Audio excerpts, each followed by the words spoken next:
What if I told you there was once an old woman so calm, so joyful, that people thought she'd never known pain? But behind her soft smile was a storm no one saw coming. She wasn't rich. She didn't live in a palace, and she didn't have a perfect life. But somehow, she had something more powerful. Something that changed the hearts of everyone around her. People from the village would visit her not for money or food, but just to feel a little lighter, a little better, a little more alive.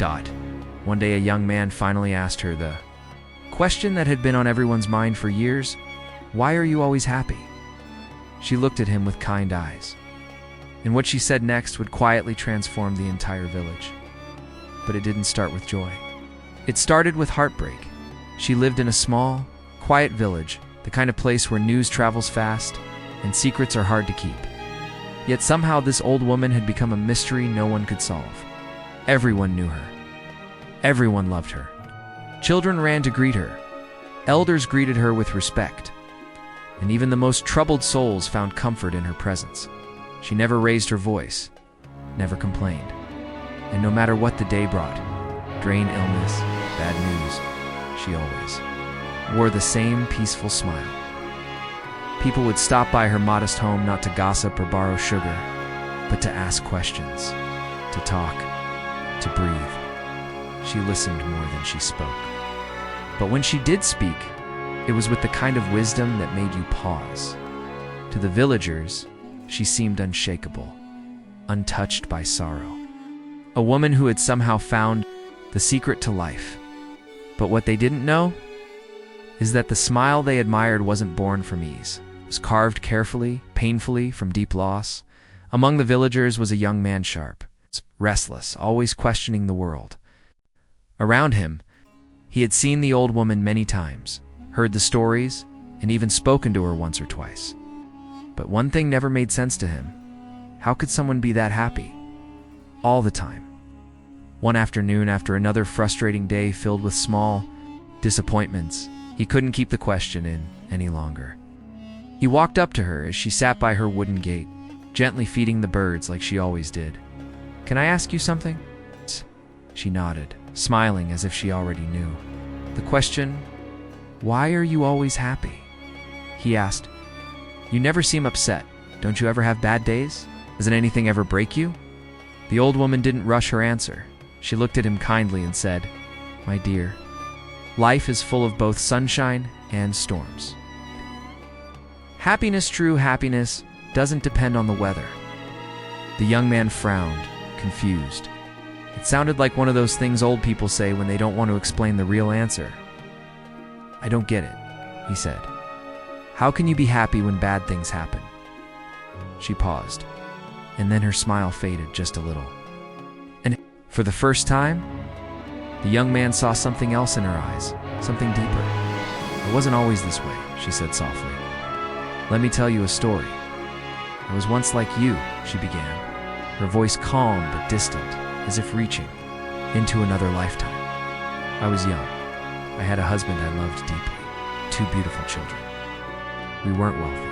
We didn't have much. But we laughed often. We had enough.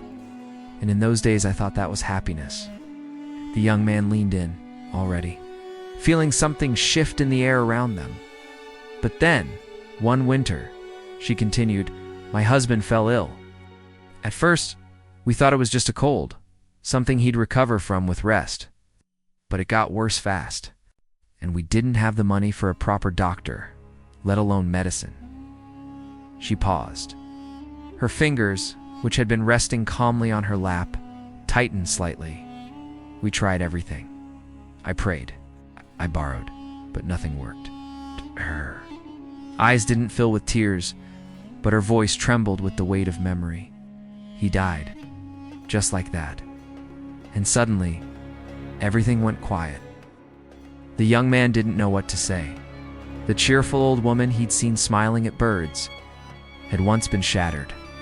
"I cried for weeks," she said. "I barely ate. Stop talking. And I remember thinking, this is it. This is what the end of happiness looks like.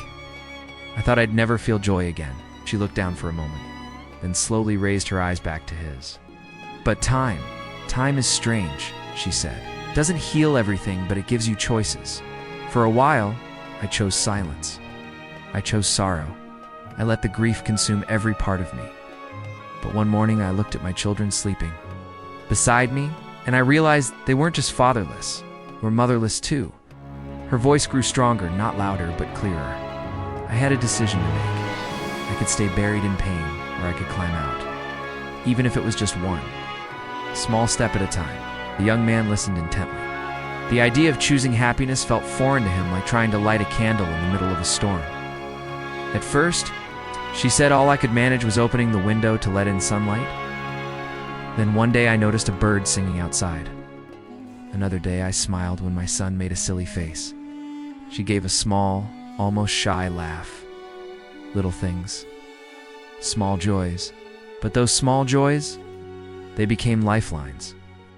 The young man tilted his head. But how do you find those things when your heart still hurts? She looked at him, and her words were soft but unshakable. Because I had to. Because pain doesn't wait for permission, but neither does peace. The old woman leaned back slightly, eyes resting on the sky, as if watching the story unfold again. After a while, she said, I started doing something simple, something small. Every morning before anyone else woke up, I'd whisper to myself. She paused, then repeated the words slowly, as if they were a sacred promise. Today is a new day. And I will find something to be grateful for. Young man raised his eyebrows. Every day, she smiled. Every single one. Even on days when it felt like the world had nothing left to offer. I'd look for something, anything. Maybe the way the sunlight warmed my floor. The scent of fresh rain. A kind word. A blooming flower. A shared laugh. The young man thought about his own mornings, how they usually started with stress, dread, or endless scrolling. He'd never once asked himself what was good about the day before it began. It wasn't always easy, she admitted. Some days, I had to search harder. Some days, all I found was the sound of my own breath, and the quiet reminder that I was still here. She looked back at him and said, but that was enough. That meant there was still life left to live. Slowly, almost without realizing it, she explained. Those little moments of beauty began to outweigh the pain. The young man sat silently, still trying to absorb it all. But there was one question burning inside him, the one that always stopped him from trying to be positive. But what about the really bad days? He asked. The ones that feel like they'll never end? What do you do then? The old woman didn't hesitate. Oh, they still come, she said gently. Sadness doesn't ask for permission before visiting. But I learned something very important. She leaned in slightly, as if offering a secret only a few ever understand. Everything passes. Even the pain, even the fear, even the nights that feel endless. When bad days come, I don't fight them. I don't pretend they're not there. But I also don't give them more space than they deserve. I tell myself, this too will pass. She took a slow breath, as if living that truth even now. And then, I look around. What do I still have? My breath, my mind, the chance to begin again tomorrow, and if I'm lucky, someone to talk to, someone who listens, someone like you. The young man felt something shift inside him. The idea that you could feel pain but not be ruled by it. It wasn't something he'd ever really believed. Happiness, she said, isn't something that shows up when life is perfect. It's something you build, piece by piece, even when things are falling apart. She looked at him with quiet strength and added, you can choose to see only what's broken, or you can choose to find the light that still shines through the cracks.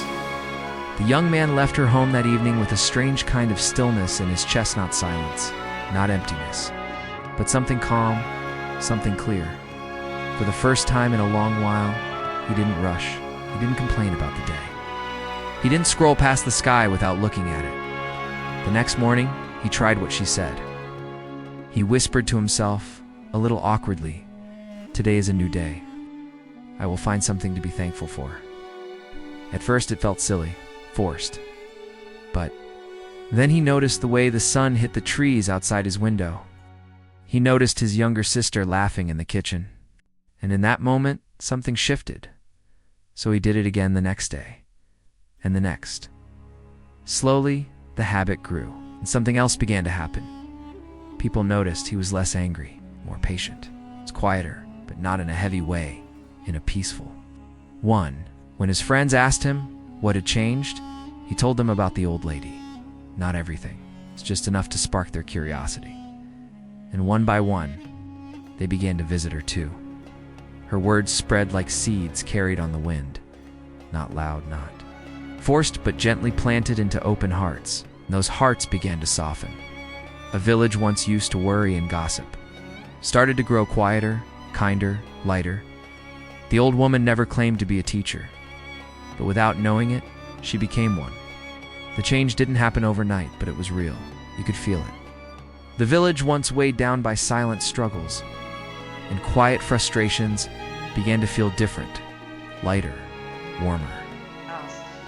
More connected people no longer came to the old woman just to seek advice.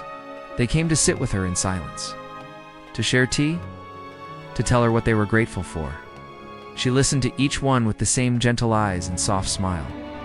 And slowly, her story became their story. They learned that happiness didn't require wealth or perfection or a life free of sorrow.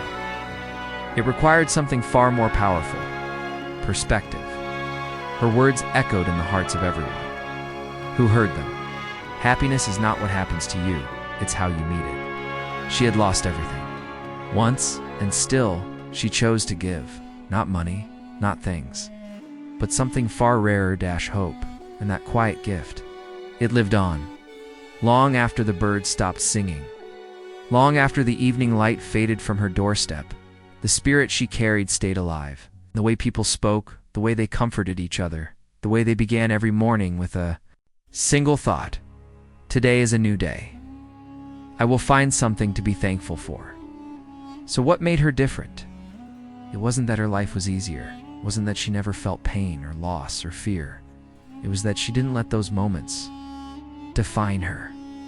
She made a choice every single day to find something good, something worth holding on to, and that one decision changed not just her life, but an entire village. Maybe we spend too much time waiting for happiness to arrive, believing it's something out there, something we'll reach after the struggle, after we've fixed everything. But the truth? Happiness isn't found at the end of the road. It's something you carry along the way. So today, before you scroll on, before you dive back into the noise of life, stop. Look around. Maybe it's the sunlight. Maybe it's the sound of laughter in another room. Maybe it's the quiet miracle of simply being here, right now, still breathing. Whatever it is, find it, hold it. And remember the old woman who taught an entire village that joy is not given, it's chosen.